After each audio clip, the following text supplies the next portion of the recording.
You are somebody who has interviewed every person Yes. who's either been a prime minister or has later become the prime minister. Shahid Siddiqui, a journalist for 6 decades, a politician who's been with 4 parties and a former MP. 75 में emergency लग गई, police ने आके छापे मारे, फिर jail गए। तो इंदिरा गांधी और संजय गांधी से बहुत बिटर था मैं, हाथ मिलाने को तैयार नहीं था संजय गांधी से। जब वो आए हमारे यहाँ इमरजेंसी के बाद माफी मांगने आए थे मेरे पिताजी के पास। Because eventually later ended up joining the party. 1977 में इंदिरा जी का इंटरव्यू करने का मौका। मुझे वो गुस्से वाली नहीं मिली, मुझे तो बड़ी दुबली पतली नाजुक सी इनसिक्योर सी आंटी नजर आई। मैंने तो यही कहा कि जिस तरह मेरे फादर को 80 साल की उम्र में पकड़ के आपने डाला है, मानता हूं कि आपने गलत किया। You were the last journalist जिनके साथ नरेंद्र मोदी जी ने गुजरात राइट्स के बारे में जिक्र किया है। बाय एंड लार्ज वो मेरी किसी बात से नाराज नहीं हुए और पानी भी नहीं पिया, बहुत मेरे साथ अच्छा उनका रहा। Do you think you asked him questions tough enough cost you your political career? You were asked to leave the Samajwadi Party. You are somebody who has covered every major riot, every major event, every major political happening in this country. Babri Masjid ho gayi. Demolition हुआ जी। What was the mood in the Congress? You were one of the few people who went to 10 Janpath the night Rajiv Gandhi was assassinated. Sanjay Gandhi ji का निधन हुआ जी। आप उनके साथ अस्पताल में थे। जी। He was devastated. He was state of shock.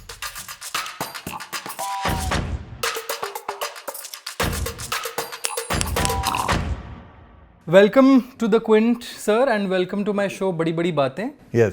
आगे बढ़ने से पहले let just make it clear कि लाइट्स फ्लक्चुएट होंगी because there is power cut in Delhi. yes. One of the few things about Delhi that refuses to change over the decades, yes. but you have seen Delhi since 1951. Yeah. आज हम आपसे एक पत्रकार के तौर पर बात कर रहे हैं और एज अ पॉलिटिशियन। जी। Who are we speaking to today? I have 3 caps. One of a university professor teaching political science. For 16 years I taught. और मैं हमेशा मेरे अंदर जो है जिंदा रहा, जो इंक्विजिटिव करने वाला, जो सवाल पूछने वाला एक टीचर है, एक प्रोफेसर है, एक स्कॉलर है। दूसरा मैं जर्नलिस्ट, तो मैं अखबार के दफ्तर में पैदा हुआ था, तो मैं जर्नलिस्ट पैदाइश से हूँ। और मेरे फादर क्योंकि राष्ट्रीय आंदोलन में थे, उसके बाद भी लड़ते रहे सरकार से एज अ जर्नलिस्ट ऑल्सो, तो पॉलिटिक्स भी मेरे खून में आई। तो मैं एक्टिविस्ट जर्नलिस्ट रहा। मैं उस टाइप का जर्नलिस्ट नहीं रहा जो न्यूट्रल रहता है। मैंने हमेशा स्टैंड लिया इश्यूज़ पे, डिसएग्री किया, फाइट किया और आगे बढ़ा। हाँ, पार्टी ज्वाइन नहीं की थी, पार्टी ज्वाइन भी मैंने बाद में आके की। तो अब आप मुझसे तीनों, मैंने जो किताब लिखी है उसमें तीनों तरह से मैंने चीज़ों को देखा है। मैंने एनालाइज किया है पिछले 70 साल को as a political analyst, as a student of Indian history, at the same time as a active participant who was able to work with so many wonderful people and not so wonderful people, and at the same time as a journalist I was able to observe so much from close quarters. So बहुत कम लोग होते हैं जिन्हें ये तीनों angle से चीज़ों को देखने का मौका मिलता है, इसीलिए मेरी किताब थोड़ी सी डिफरेंट है बाकी जर्नलिस्टों की या जो स्कॉलर्स की किताब होती है उससे। आपने एक किस्सा अपने किताब में बहुत डिटेल में लिखा है of the 1960 during the 1965 war when you were a teenager you were returning with your mother from a market and you were attacked. What happened that day? उस वक्त 65 की पाकिस्तान से जंग चल रही थी, तो एक यहाँ पे माहौल बन गया था कि घुसपैठिए आ गए हैं भारत में, और दिल्ली पुलिस का काम फॉर सम रीज़न आरएसएस वगैरह के लोगों को दे दिया गया था। तो मैं खारी बावली एक जगह है, वहाँ से मैं आ रहा था अपनी माँ के साथ, जो सौदा घर का होता है वो लेके, और मेरी मदर उस वक्त बुर्का पहनती थी। तो अचानक हमें आके कुछ लोगों ने घेर लिया और नारे लगाने शुरू किए, घुसपैठी हैं, और मेरी मदर का बुर्का जो है खींच लिया और सारा पाकिस्तानी एजेंट कह के जो है अटैक शुरू किया।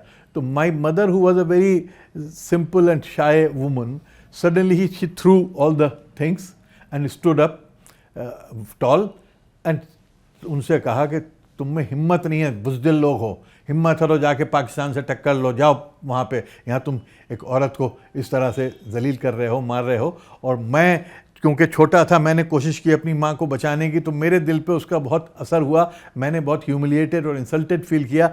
लेकिन जब घर आए तो मेरे फादर मुस्कुराए, बोले बेटा जब हालात देश के ऐसे होते हैं ना, तो तो लोगों के जज्बात भड़क जाते हैं। तो इसलिए कोई बुरा मानने की बात नहीं है। इस वक्त सबके सेंटिमेंट जो हैं वो हैं, उसको इस तरह से मत लो। उसे ये मत सोचो कि एक मुसलमान पे हमला हुआ हिंदुस्तान हिंदू का। ये हमला घबराए हुए लोग दूसरे घबराए हुए लोगों पे कर रहे हैं। ये एक बड़ा इंटरेस्टिंग रिस्पॉन्स था जी। आपके फादर का, बिकॉज लाइक यू सेड, कुछ डरे हुए लोग दूसरे डरे हुए लोगों पर हमला करते हैं। पर कहीं ना कहीं आपको नहीं लगता कि ये डर हटाने के लिए 1965 to 2025 we are talking today, ये डर हटाने की कहीं एक्टिव कोशिशें नहीं हुई या फिर डर बढ़ाने की हुई मुसलसल। उसकी वजह क्या है? यहाँ now I will speak as a political analyst कि हिंदुस्तान में जो डेमोक्रेसी आई, उस डेमोक्रेसी के फ़ायदे भी हुए, नुकसान भी हुए। डेमोक्रेसी का एक नुकसान ये हुआ कि हिंदुस्तान में क्योंकि कोई एक मेरा कहना यह है कि India is a nation of minorities. India में कोई मेजॉरिटी नहीं है, सब माइनॉरिटी हैं। यानी यादव माइनॉरिटी है, ब्राह्मण माइनॉरिटी है, साउथ इंडियन माइनॉरिटी है, बंगाली माइनॉरिटी है, मुसलमान माइनॉरिटी है, मेजॉरिटी में कोई नहीं है। तो जो उनकी लीडरशिप थी, जो लीडरशिप एमर्ज हुई, उसे वोट लेने थे, रातों रात लीडर बनना था। हर माइनॉरिटी, उन्होंने अपनी माइनॉरिटी के फेयर्स को बढ़ाना शुरू किया कि देखो अगर ये ना हुआ तो यादव खतरे में पड़ जाएंगे, ये ना हुआ तो ब्राह्मण खतरे में पड़ जाएंगे। और बीजेपी की प्रॉब्लम क्या थी कि वो चाह रही थी सारे हिंदुओं को इकट्ठा करना। तो उसने फेयर पैदा करना शुरू किया हिंदुओं के मन में कि तुम्हें खतरा है मुसलमानों से। और जो मुसलमानों के लीडर थे, और उसमें मैं सेकुलर पार्टियों को ब्लेम करूंगा, सेकुलर पार्टियों ने भी मुसलमानों के मन में फेयर पैदा किया कि तुम अगर हमें वोट नहीं दोगे तो बीजेपी आ जाएगी, तुम्हें मार देगी, भगा देगी, हिंदू राष्ट्र बन जाएगा। और बीजेपी ने ये फेयर पैदा किया कि अगर तुम हमें वोट नहीं दोगे हिंदू बन के, तो फिर ये मुसलमान और ये कब्जा कर लेंगे। तो क्या हुआ कि लोकतंत्र के जहाँ फ़ायदे होते हैं, लोकतंत्र का एक नुकसान ये हुआ, डेमोक्रेसी का एक नुकसान ये हुआ कि सब पार्टियों ने लोगों के अंदर भय पैदा करना शुरू किया वोट लेने के लिए। तो जिसको कहते हैं फेयर साइकोसिस was created in the nation.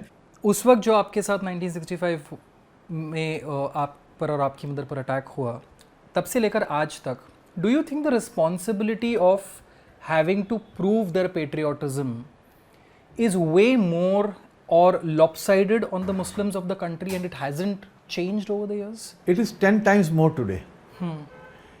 वजह उसकी कुछ ग्लोबल भी है और कुछ हमारे देश के अंदर भी है। मेरा मानना है कि देश में जो था सो था, लेकिन एक टर्निंग पॉइंट जो है वो 9/11 था। 2001 में क्या था 9/11?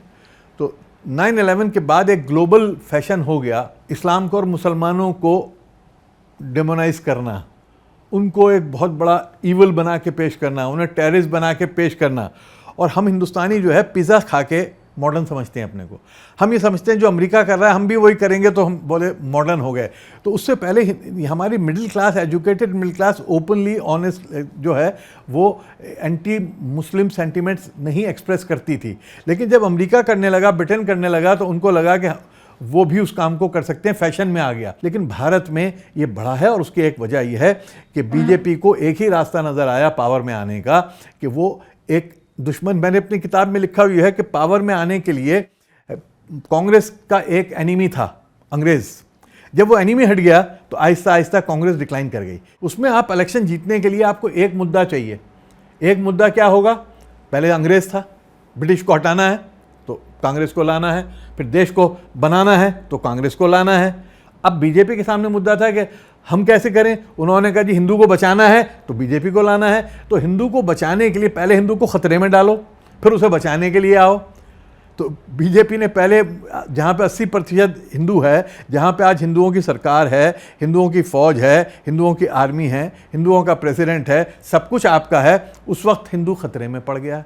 पर आपको नहीं लगता कि ये जो एक्सप्लॉयटेशन ऑफ द सेंटिमेंट हुआ है, एक डर का जो एक एक्सप्लॉयटेशन हुआ है जी, भारतीय जनता पार्टी उस डर को इसीलिए एक्सप्लॉइट कर पाई है क्योंकि वो डर कहीं ना कहीं लोगों में पहले से था नहीं था तो उसको एक्सप्लॉइट करके एम्पलीफाई किया गया नहीं है। उसको देखिए, डर तो इस देश में सबको सबसे है। मैं जब शुरू में स्कूल में गया, टाइटलर स्कूल में, तो मुझे पाकिस्तानी कहते थे, मुसलमान कहते थे। मुझे बुरा लगता था क्योंकि मेरे घर में तो पाकिस्तान गाली था और मुझे वहाँ पे पाकिस्तानी कहा जा रहा है। लेकिन फिर मैंने देखा जो बेचारा तमिलनाडु का एक स्टूडेंट आ गया पंजाबियों के बीच में, तो उसे मद्रासी होए, कालू होए, उसको गाली देते थे, बंगाली आ गया तो उसको गाली देना। तो हमारे यहाँ सब एक दूसरे के लिए कुछ ना कुछ मन में रखते हैं। क्या है कि ये हिंदुस्तान में फेयर सबका सबके साथ है, और वो उसको एक्सप्लॉइट कब कौन कर लेता है उसको आप देखते होंगे कि अगर ममता दीदी को सूट करता है तो बंगाली के फेयर को एक्सप्लॉइट कर लेती है, अगर डीएमके और अन्ना डीएमके को सूट करता है तो वो तमिलियन के फेयर को एक्सप्लॉइट कर लेता है और इलेक्शन जीत जाता है। महाराष्ट्र में महाराष्ट्रियन को सूट करता है, शिवसेना को सूट करता है तो शिवसेना महाराष्ट्रियन के सेंटिमेंट को एक्सप्लॉइट कर लेता है। अब यहाँ पे ऑल इंडिया लेवल पे किस पे एक्सप्लॉइट होगा? मुसलमान का फेयर देंगे। तो वो ये अनफॉर्चुनेट पॉलिटिक्स चल रही है, और इसमें कुछ समझदार पढ़े लिखे इंडियंस को बाहर निकल के इसके खिलाफ खड़ा होना पड़ेगा। आपके पत्रकारिता वाली एस्पेक्ट पे बात करते हैं। 73 में नई दुनिया शुरू करने के बाद 75 या 76 इमरजेंसी लग गई और 75 में इमरजेंसी लग गई, रेड पड़ गई आपकी न्यूज़। 25 जून को इमरजेंसी लगी। 25 जून की रात को मेरे पिताजी जो निज़ामुद्दीन ईस्ट में रहते थे वो अरेस्ट हो गए, और उसके बाद मैं यहाँ पे मार्केट में इसी वेस्ट निज़ामुद्दीन में 2 कमरे थे, छोटा सा अखबार था उस वक्त मेरा, तो एक कमरे में सोता भी था, रात को बैठ के काम करता था, क्योंकि उस वक्त मैं यूनिवर्सिटी में लेक्चरर हो गया था, पॉलिटिकल साइंस में दिल्ली यूनिवर्सिटी में पढ़ाता था। तो पुलिस ने आके छापे मारे, और जो है उसके बाद मेरे फादर छूटे, फिर लिखा, फिर जेल गए। तो प्री सेंसरशिप नई दुनिया जो था अकेला अखबार था जिस पे प्री सेंसरशिप लागू कर दी गई थी। तो हम प्राउडली आज कहते हैं कि इमरजेंसी के खिलाफ मेरे फादर 80 साल की उम्र में और मैं 24 साल की उम्र में खड़े हुए हम, और हमने उसको अपोज किया। आपके फादर ने कहा आपसे जेल में कि 2 दिन पहले तुमने लिखा था कि इंदिरा जी के पास 2 विकल्प बचे हैं, या तो वो इस्तीफा दे दे या तो डिक्टेटरशिप डिक्लेयर हो जाए। उन्होंने डिक्टेटरशिप डिक्लेयर कर दी।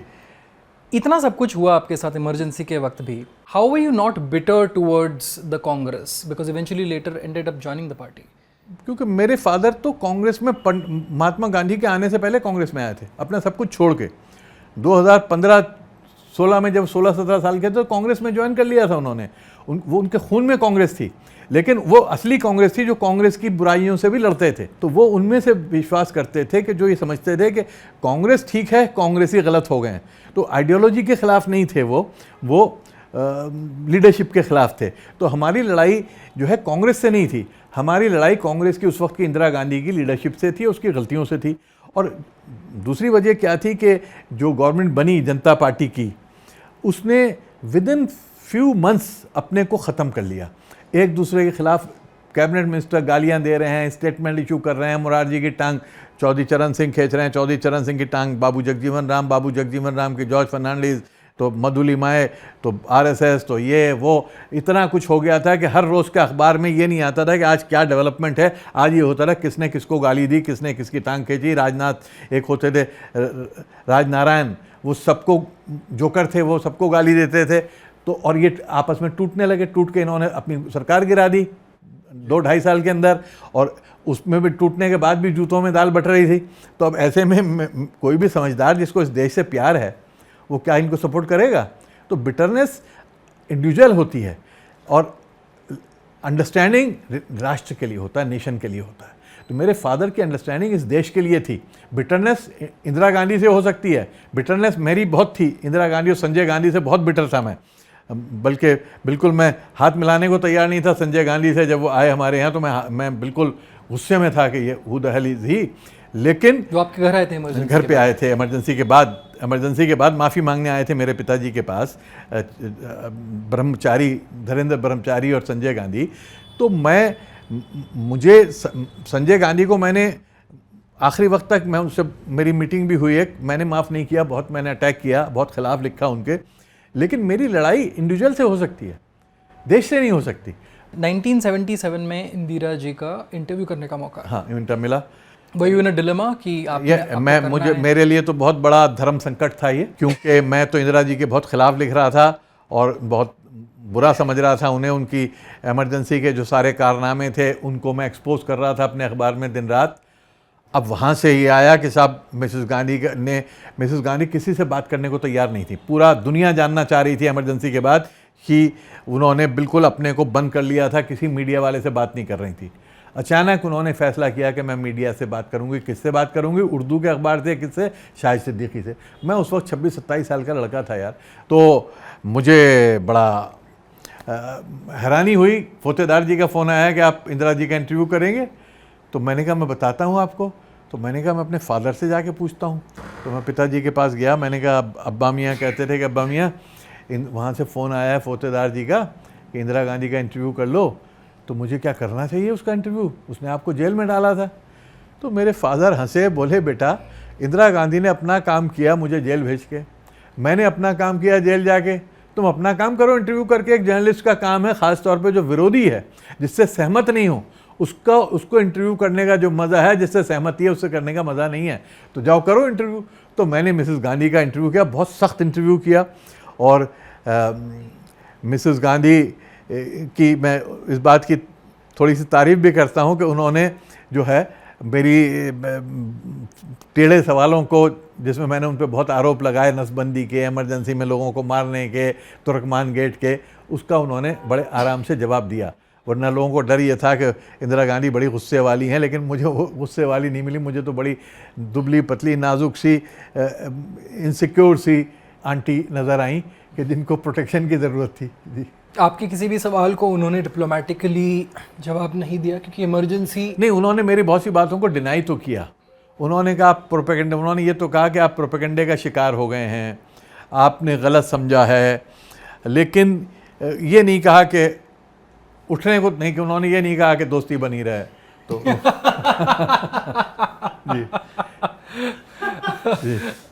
किसी सवाल से उनको नाराज़गी हुई थी? नहीं, किसी सवाल से नाराज़गी नहीं हुई। ख़ासतौर पे संजय पे जो मैंने सवाल किया कि संजय एक्स्ट्रा कॉन्स्टिट्यूशनल पावर बन गया था और संजय के हुक्म पे तुर्कमान गेट पे बुलडोज़र चलाए गए और लोग घरों के अंदर ही मर गए बुलडोज़र जब उसके ऊपर चले हैं बहुत से लोग। तो उन्होंने कहा नहीं ये गलत है, बुलडोज़र चले लेकिन घरों के अंदर नहीं थे, लोग निकाल लिए गए थे, ये गलत है, ये आरोप है, ये बदनाम करने वाली बात है। तो वो सब उन्होंने कहा। और मुझे आज अफसोस होता है, मैंने जब उनका इंटरव्यू लिखा तो उसका जो इंट्रो था, इंट्रोडक्शन जो था, उसमें मैंने उनके खिलाफ बहुत बुरा लिखा। उसके बाद उनका इंटरव्यू छापा। जो एक ऑनेस्ट जर्नलिस्ट को जब इंटरव्यू छाप रहा है, उस वक्त जिसका इंटरव्यू कर रहा है उसके बारे में बुरा नहीं लिखना चाहिए। तो मैंने, लेकिन उन्होंने जितने सवाल के जवाब दिए थे उसको डिनाई करते हुए मैंने शुरू में 2-3-4 पैराग्राफ में मिसेस गांधी को अटैक किया बहुत। आप कन्विंस थे जो जवाब उन्होंने दिए थे? मैं कन्विंस नहीं था, मैं कन्विंस बिल्कुल नहीं था, मैं कन्विंस नहीं था। मैंने तो यही कहा कि मैं तो अपनी आंखों से, मैं तो शाहिद हूँ, I am a witness to what you have done in Turkman Gate. और नसबंदी जो हुई है और जो लोगों को परेशान किया गया और जेलों में डाला गया है, जिस तरह मेरे फादर को 80 साल की उम्र में पकड़ के आपने डाला है, वो तो मैं तो आप मानता हूं कि आपने गलत किया और ये देश के हित में नहीं था, ये समाज के हित में नहीं था, कांग्रेस के हित में नहीं था, खुद आपके अपने हित में नहीं था। इसलिए जब इमरजेंसी जो है वो हिंदुस्तान पे हमला थी, सिर्फ एक किसी अपोजिशन पे हमला नहीं थी। कुछ वर्ष आपके परिवार की गांधी परिवार से काफ़ी नज़दीकियाँ रही थी जी। कुछ वर्षों बाद जब संजय गांधी जी का निधन हुआ जी, आप उनके साथ अस्पताल में थे जी। How would you describe Indira Gandhi on that day? मैं शौक में आया क्योंकि इंदिरा गांधी इतनी डिपेंडेंट थी संजय पे। और जब मैं उनके साथ खड़ा था, ये विलिंगडन हॉस्पिटल में जब राम मनोहर लोहिया हॉस्पिटल कहलाता है, तो कॉरिडोर था ऐसे लंबा, और अंदर जो है वो जहाँ पे ऑपरेशन थिएटर से उनकी बॉडी आनी थी, मतलब उस वक्त तक उनका वो हो गया था, पोस्टमार्टम हो गया था, बॉडी तैयार हो रही थी, वहाँ से आनी थी। तो मिसेस गांधी बाहर खड़ी थी। उस वक्त ये सब इतनी सिक्योरिटी नहीं होती थी। मैं पहले पहुँचने वाले था और मैं मिसेस गांधी के इत्तेफाक से बराबर खड़ा था। और तो कुछ लोग फूल लेके आए, खास तौर पे सोवियत एम्बेसडर, मुझे याद है, बड़ा सा सफ़ेद फूलों का वो लेकर आए। तो मिसेस गांधी ने उसको देखा और आर के धवन से कहा, इनसे कहिए यहाँ नहीं लाएं, घर पे पहुँचाएं, सब नोट कर लीजिए। मैं खड़ा था, मेरे पीछे एक दरवाज़ा था, छोटे जो पहले पुराने ज़माने के दरवाजे होते थे, बाहर को खुलते हैं तो आपके सिर पे टकरा सकते हैं। तो मुझसे बोली, बेटा आप थोड़ा इधर हो जाओ, आपके सर पे लग जाएगा। मैं हैरान कि बेटा अभी मरा है, उनको फिक्र ये है कि मेरे सिर पे दरवाज़ा लग जाएगा। तो मेरी अपनी फीलिंग ये है, बाद में जो मैंने पता लगा कि she was devastated, state of shock, state of shock. तो वो अपने को डाइवर्ट कर रही थी, स्टेट ऑफ शॉक में वो अपने को डाइवर्ट कर रही थी छोटी छोटी चीज़ों पे लगा के। ये भी एक तरह का ट्रीटमेंट होता है कि आप स्मॉल के सिर पे दरवाज़ा लग जाएगा, ये फूल कहाँ से आ गया, ये नोट कर लो, ये कर लो। तो that is a way of trying to grasp and absorb what has happened. 1984 के राइट्स में भी आप यू वर आप मौजूद थे? 84 के राइट में तो मैं यहाँ करीब में एक जगह है जंगपुरा, वहाँ रहता था। तो मेरे जो लैंड ओनर थे वो सरदार थे, मेरे दोनों चारों तरफ पड़ोसी सरदार थे। और यहाँ भोगल है जहाँ सरदारों की बहुत बड़ी मेजॉरिटी है, ट्रक चलाते हैं। उनके ट्रकों को आग लगाई जा रही थी, वो सारे हो रहे थे। और जो मेरे लैंडलॉर्ड थे उनको लग रहा था ज़िंदगी ख़तरे में है और उनके कुछ रिश्तेदार फंसे हुए थे। तो मैं अपनी जो प्रेस की मेरी गाड़ी थी उसमें मैं जाके उनको छुपा के अखबार के बंडल के नीचे मैं लेकर आ रहा था। उस वक्त मैं पहले पहुंचने वाला भी था एम्स पे, जहां मिसेस गांधी की पोस्टमार्टम हो रहा था। तो वहाँ पे आग लगाई जा रही थी उस वक्त, उसको भी मैंने अपनी आंखों से देखा। सरदारों की दुकानें क्या, जो नॉन सरदार दुकानें हैं, उसमें एक ज्वेलरी की दुकान थी, मुझे आज भी याद है, मेहरा संस कोने में साउथ एक्सटेंशन के, उसको लूटा जा रहा था। मैंने कहा ये क्यों लूट रहे हैं, ये तो सरदारों की नहीं है। लेकिन जो लुटेरे होते हैं ना, उन्हें मौका मिला तो वो ज्वेलरी की दुकान पहले लूटेंगे कि पहले सरदार की लूटेंगे। नहीं, उस वक्त की जो मैंने लिखा भी है जिसके बारे में, कि उसमें कहीं अरुण नेहरू जी का भी रोल था। क्योंकि उस वक्त बाहर जो खड़े थे कांग्रेसी वर्कर, उसमें एक अर्जुन दास करके होता था जो कि INA मार्केट का लीडर होता था, वो खड़ा था और मशहूर था थोड़ा इमरजेंसी में भी गुंडागर्दी के लिए। उसको देख के अरुण नेहरू जब आए हैं ऊपर से निकल के, तो ये मुझे HR भारद्वाज जो लॉ मिनिस्टर रहे, उन्होंने मुझे बताया कि अरुण नेहरू ने और फौतेदार आए ऊपर से, उन्होंने इनको खड़ा देखा, बोला तुम क्या खड़े हो, तुम्हारी माँ को मार दिया, तुम ऐसे देखते रहोगे। तो उसके बाद ही मारकाट शुरू हुई। तो कहीं जो सिग्नल दिया है रॉयट का, वो अरुण नेहरू ने दिया है वहाँ पे मेडिकल इंस्टीट्यूट के बाहर। सबसे पहले जो दिल्ली में शुरू हुआ है वो वहीं से शुरू हुआ है, INA मार्केट और south extension.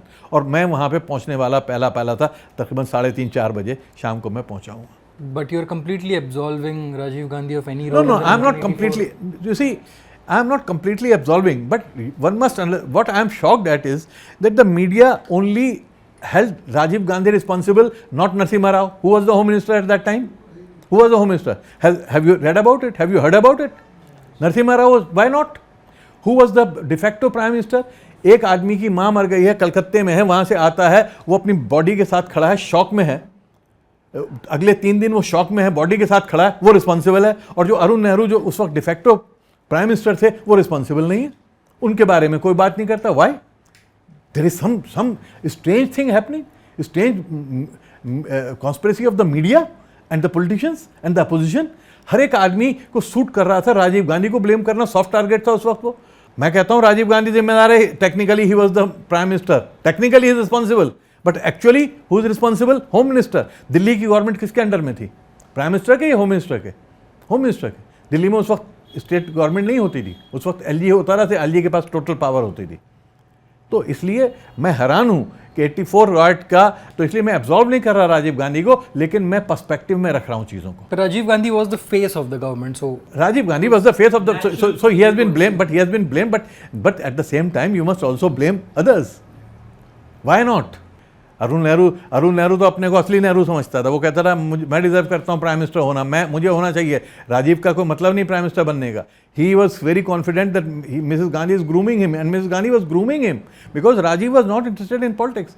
Rajiv was the only prime minister by accidental prime minister in this country. If there was no accident of Sanjay Gandhi's death, Rajiv would not have entered politics. He was hated politics. Rajiv would not have become the prime minister if Mrs. Gandhi was not suddenly assassinated. He would have moved out of politics. He was not interested. You and Mr. Rajiv Gandhi became friends a few years before his assassination. No, before his assassination, I became friendly with Rajiv Gandhi after Arun Nehru put me behind bars. And Rajiv threw him out of the cabinet, and I came out of the jail, and Rajiv said, who is this guy who has been fighting Arun Nehru all along? So I want to meet him. And I met Rajiv Gandhi, and we clicked together, and for some reason we clicked a lot. And this house where you are interviewing me, he used to come quite often. He used to drive his own car, park it here, and then sit with me.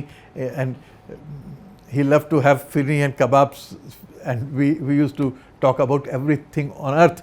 Honestly, I'm not for Rajiv Gandhi made 1001 mistakes, and that I used to tell him on his face, and that was his agreement with me. आपने एक बार उनसे कहा था कि आपने सच सुनने की हिम्मत है। उन्होंने कहा शायद मेरी मदद को, और मैंने कहा आपकी मदद क्या कर सकता हूँ। जब वो प्राइम मिनिस्टर थे, भागलपुर का दंगा हुआ, मैंने टोटल एक्सपोज किया। शिलान्यास हुआ, मैंने टोटल उनके खिलाफ लिखा। मेरा मरियाना हाशिमपुरा का हुआ, I was the first to go there and expose him.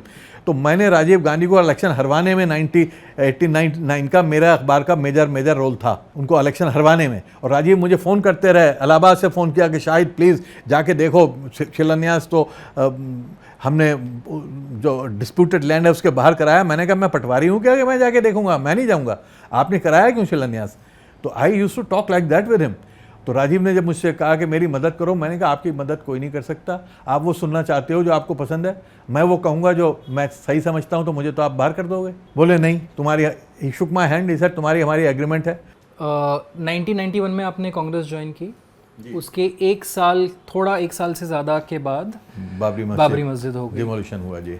What was the mood in the Congress party? Because you wanted to resign. You said you wanted to resign, but people stopped you from resigning. Mood, What was the reaction? Because देखिए, see, till date, people say that Rajiv Gandhi ji ने अगर ताले नहीं खुलवाए होते तो शायद अयोध्या का मामला शुरू ही ना होता। ताले भी राजीव गांधी ने नहीं खुलवाए थे। अगर आप मणिशंकर अय्यर की किताब भी पढ़ेंगे और वजाहत हबीबुल्ला की किताब भी पढ़ेंगे, आपको बहुत कुछ उसमें से मिलेगा, और मैंने भी उस पर लिखा है, लेकिन वो एक अलग इशू है जिस पे एक लंबी बात करनी पड़ेगी। लेकिन जो मस्जिद गिरवाने में, क्योंकि मैं नेशनल इंटीग्रेशन काउंसिल का NIC का मेंबर था और उसकी मीटिंग 24 या 25 नवंबर को हुई थी, इससे दो हफ्ता पहले, बाबरी मस्जिद के 6 दिसंबर से 2 हफ्ता पहले, और वहाँ पे रेजोल्यूशन हमने पास कर दिया था, सिवाय बीजेपी ने वॉकआउट किया था, अपोज नहीं किया था, अटल जी ने वॉकआउट किया था, बाकी सबने यूनानिमस सपोर्ट दे दी थी नरसिम्हा राव को कि आप डिसमिस कर दीजिए कल्याण सिंह की गवर्नमेंट को और सेंट्रल गवर्नमेंट वहाँ पे लगा दीजिए।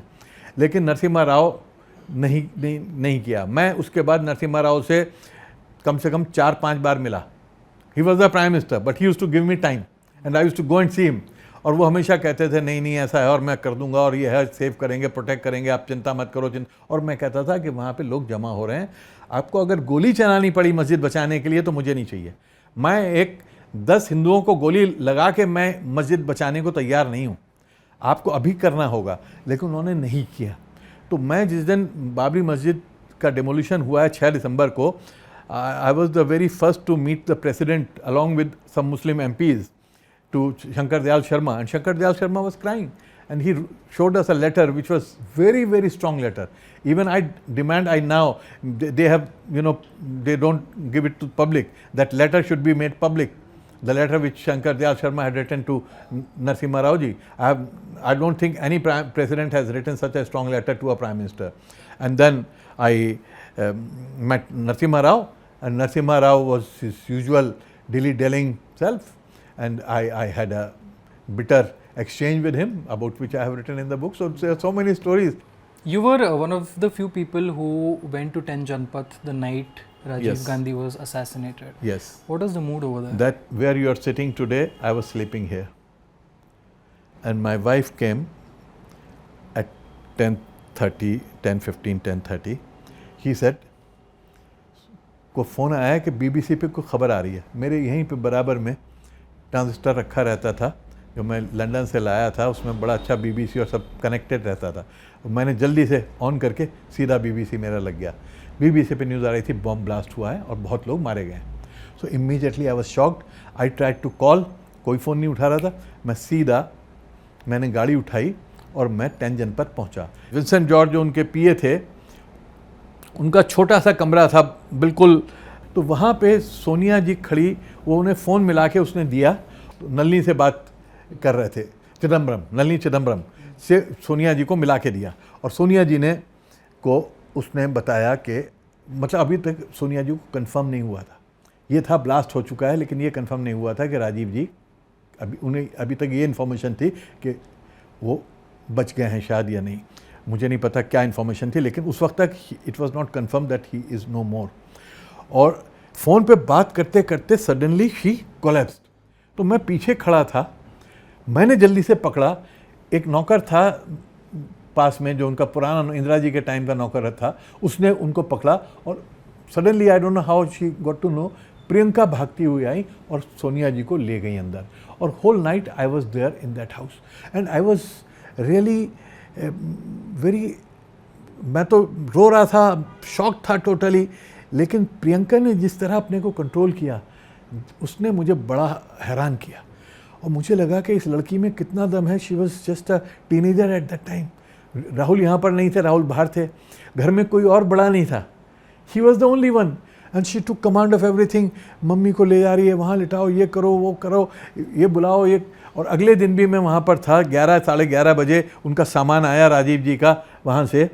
तो उसमें उसने मेरे सामने खड़े होकर प्रियंका ने कहा, ये 2 बैग आए, तीसरा बैग कहाँ गया? वो भी तो गया था, वो कहाँ है?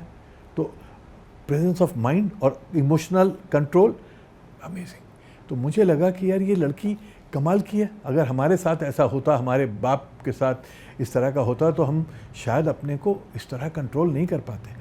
Over the years, आपने वाजपेयी जी का इंटरव्यू किया, जी. where he spoke about the demolition. He expressed ji. regret ji. on the Babri Masjid demolition. We all know what happened in the country after that. We all know what kind of politics the Congress went through after that. Then came another turning point, which was the 2002 Gujarat riots. You were the last journalist जिनके साथ नरेंद्र मोदी जी ने Gujarat rights के बारे में जिक्र किया है. Only one. ना उससे पहले किया ना उसके बाद किया. So in 2012, that was the last time he ever spoke on Gujarat riots. So it was a very peculiar choice to speak to person a who was journalist opposed to him. Is opposed to him is a editor of an Urdu newspaper. नहीं, सिर्फ यही नहीं, मैं उस time TV channel से बहुत आता था. Virtually on every channel I was there. और मैं सब जगह उनको कंडेम कर रहा था, क्रिटिसाइज कर रहा था, और मैं उन्हें फाशिस्ट कहता था, बहुत कुछ कहता था. तो मैंने आपको इंसिडेंट बताया कि कैसे हुआ ये इंटरव्यू, अभी नहीं बताया. It was Mr. Mahesh Bhatt and ये बताया क्योंकि मैं कंफ्यूज जाता हूँ कि पहले इंटरव्यू दूसरे इंटरव्यू मैंने क्या बोल बात दिया. करके देखिए कि आपसे बात कर लेंगे. नहीं, मैं शादी में गया था हेमा मालिनी जी की बेटी की, ईशा की. तो वहाँ पे मेरे दोस्त हैं जफ़र सरेश वाला, उनके घर में खाने पे बुलाया. सलीम खान साहब, सलमान के फादर, और महेश भट्ट थे, हम थे. तो सलीम खान ने कहा कि तुम मोदी का इंटरव्यू क्यों नहीं करते? मैंने कहा मुझे क्यों इंटरव्यू देगा यार, मैं तो विरोधी हूँ. बोले अगर दे दे तो. मैंने कहा तो मैं करूँगा ज़रूर. बोले तो करो. मैंने कहा आप उसको रिक्वेस्ट करो. मैंने कहा मैं कैसे करूँ, मैं तो जानता नहीं उसको, ना मेरे अप्रोच है वहाँ पे.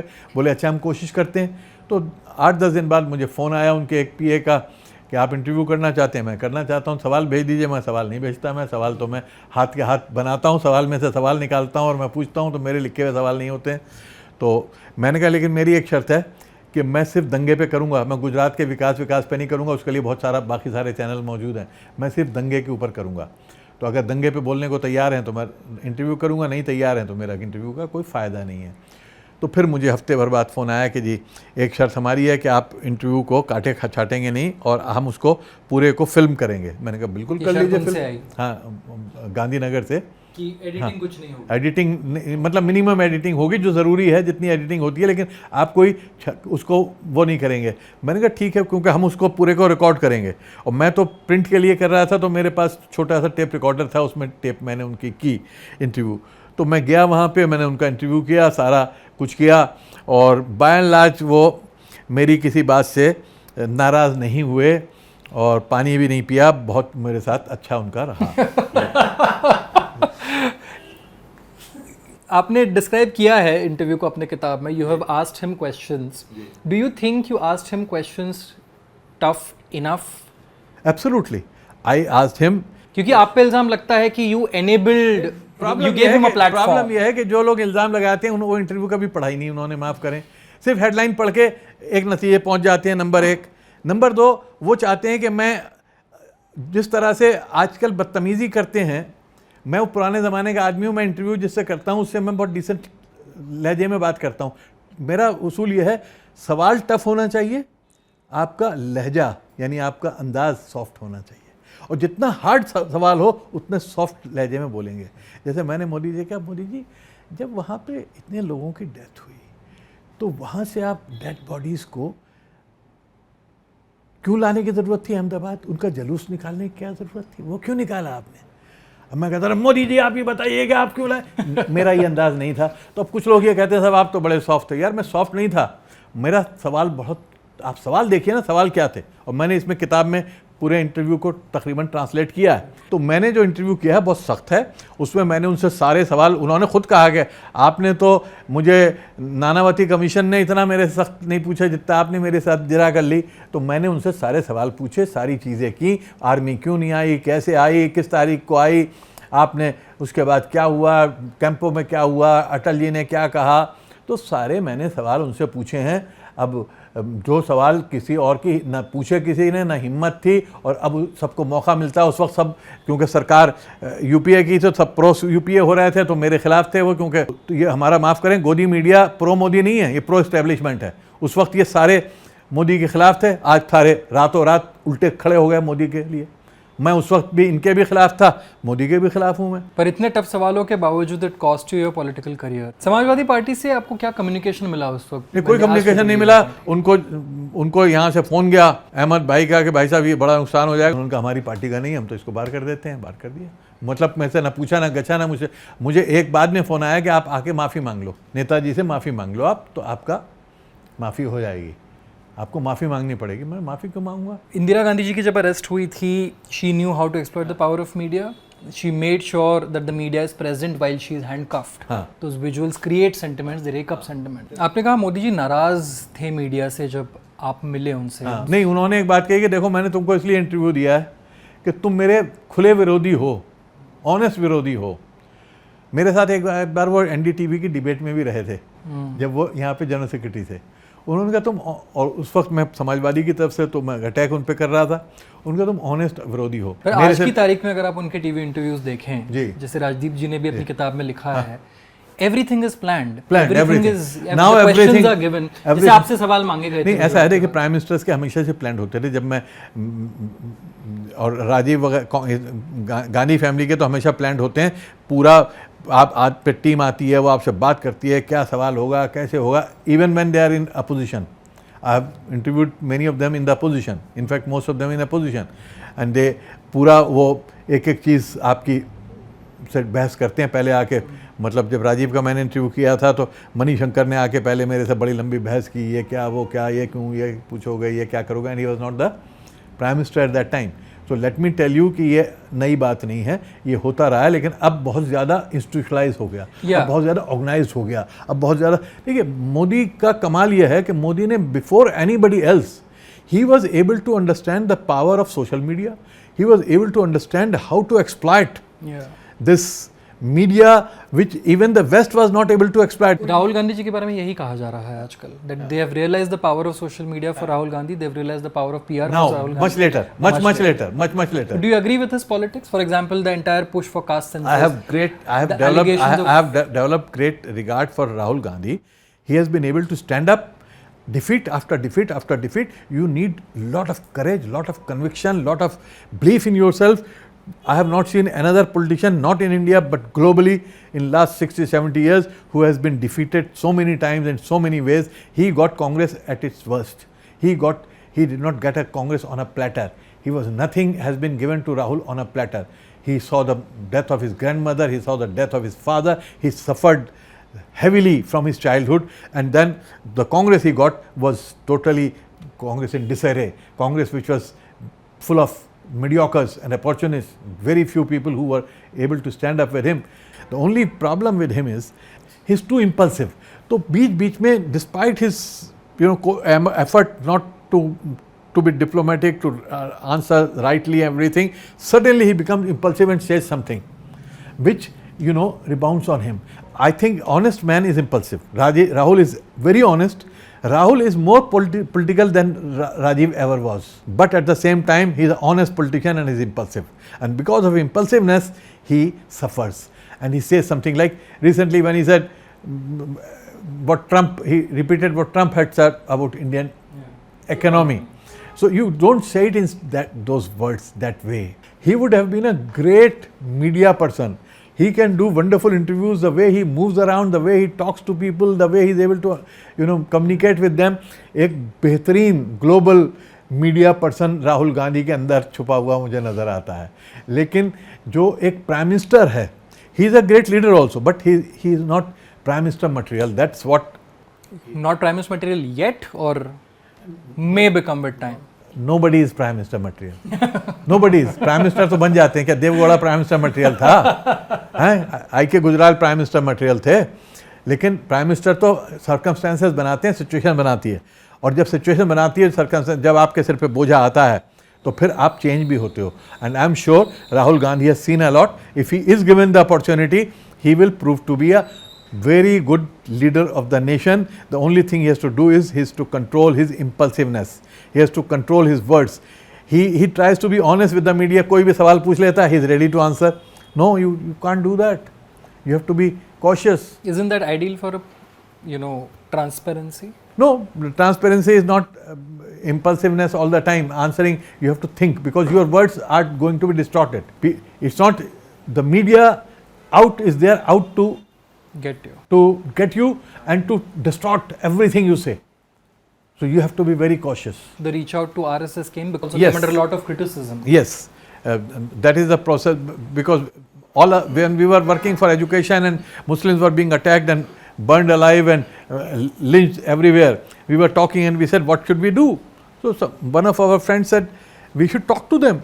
I said, what's the point in talking? He said, no, it is our duty to talk. What else can we do? Can we go and fight? Can we go and protect people in every village, every mosque, every lane? No, we can't. So we have to talk. And this is what I told Kashmiris when militancy started. I said, you will have to sit down and talk, whether today or after the killing of 50,000 of your young people. This was in 1989. I was writing this in my paper, and I've always believed that engagement is the key. And I was the co-chairman of India-Pakistan Forum of Parliamentarians. Me and Nirmala Deshpande. And when we were at the worst of terms, Atalji called me and said, Shahid, jao Pakistan dekh kar aao kya ho raha hai. This was after attack on Parliament. And we must, even when we close our doors, we must keep the windows open. And that is what we are trying to do. So, do you think that yielded results, that meeting? No, results don't come. Hatred of few hundred years, hatred of a long time of misunderstanding and suspicions of each other, and partition was one reason because of which suspicion became stronger. We must also blame partition and leadership, Muslim leadership of that time for what is happening. We can't blame only the RSS. So we have to understand that, and this will take time, but you have to engage. Today, I think the tragedy is that Muslims and Hindus are not interacting at all. Yeah. We need engagement. People must work together, dislike each other, disagree with each other, but at the same time sit down. So I can sit down with my worst enemy, as I learned with Indira Gandhi. I sat down with Modi. I sat down with everybody, and I am ready to sit down with RSS. But I must have the faith and confidence in myself, in my views. I should not be swayed away by the powerful that need conviction. But let me also tell you that I have withdrawn from the talks which now are taking place for last 2 years. I am not participating because I felt that was not moving anywhere. But I am not against. If others are talking, I welcome it. Let others. And we talk to all Muslim ulama also. Jamaat-e-Islami, which is regarded as right-wing party, with Jamiatul Ulama, with other Muslim leaders, they all appreciated. They said, you should talk. You are the people who can talk. Because we have no axe to grind. A highly educated Najib Jung, former IAS, former Jamia Millia, General Zamiruddin Shah, who stood up to Modi, and he was the chief when he took the army to Gujarat in 2002. We have S.Y. Qureshi, one of the most respected chief election commissioner. These people, if they talk, what is the problem? They have credibility. Problem is, who is talking? Mr. Siddiqui, thank you so much for an absolutely insightful conversation. Thank you. And ask the people to read it, because today that people, especially the generation Z, doesn't read. They just watch these podcasts and come to a conclusion. Sir, start reading books. We'll come back. Well, we hope Writings so. Will come back. We really hope so. Okay.